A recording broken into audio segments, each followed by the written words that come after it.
All right, let's move to the Sunday afternoon ball games here. Saints and the Panthers here opened up at 3. Now you're seeing some 3.5s across the board. Who's not going to like what the New Orleans effort did against the Green Bay Packers here? Now lining up against Carolina, who had a solid football game. Darnold played well in there, and they just put it on cruise control in the fourth quarter, let the Jets creep back into that football game. Also, one thing I did learn watching that, I didn't know that there was turf now in Carolina as opposed to grass. So we'll see if that even is an extra explosive McCaffrey out of the backfield. Kyle, looking at this game, you're opening up at 3. Doesn't surprise me in the slightest. And if it closes higher than 3, that will not surprise me either.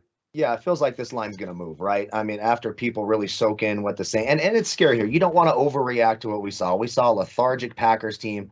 Aaron Rodgers, historically, even though this wasn't a true home game for New Orleans, has been about 500 in his career on the road. And then, obviously exponentially better at home.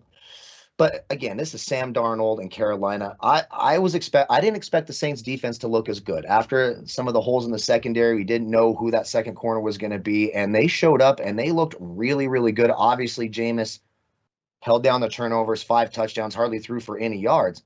The problem for Carolina is they just don't have the defensive players to shut down a competent offense. Now, you're not going to make a ton of money in the NFL betting road favorites every single week here. But if this number stays low, I like New Orleans early. It's tough not to love what you see. But again, and I can't put a lot of weight in Carolina beating the Jets. The Jets look terrible. Let's just call it what it is. Zach Wilson looked better in the second half a little bit. But the Jets are a bad football team. They're years away from actually competing, so it's hard to put a lot of stock into that.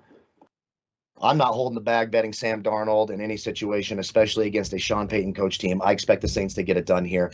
And that total is kind of standing up. This is a low total here again, too, at 44. The Saints can put up points against this team. You just need a couple of touchdowns here out of Carolina, and you can hit that number. So I'd slightly lean that 44.5 to the over. But I do like the Saints here early in the week, and I expect this line to move up. I think it does well. Dave, quickly on this game also, 47, obviously we opened up at 47.5 at FanDuel, down to 44.5. But this is one of those being in the book, right? You get people walking up the league like, you saw New Orleans last week. This is a steal, -3. Sign me up all day here, Dave. Absolutely. Who's going to bet Carolina? If they see any of that game, Carolina and the Jets, there's no one looking to take Carolina. And you don't have to give away 4.5, 5.5. Although that's probably where this is going to go, right? I mean, this isn't coming back to 3. You set the floor kind of at 3.5 and watch it climb. Now, the books are going to need Carolina, but the books are going to need Carolina a lot this season. It's going to be a recurring theme.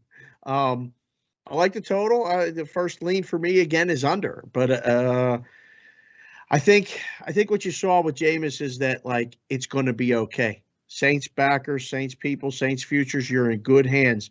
With Sean Payton calling the plays, you don't ask him to do too much. 5 touchdowns. They threw for 143 yards, apparently. That's the lowest total lowest total of yards in a game where you do that many touchdowns. It's pretty impressive. We'll see what happens with the total. I think it's going to come down another half point or 2, and that's where we're going to jump in on the over.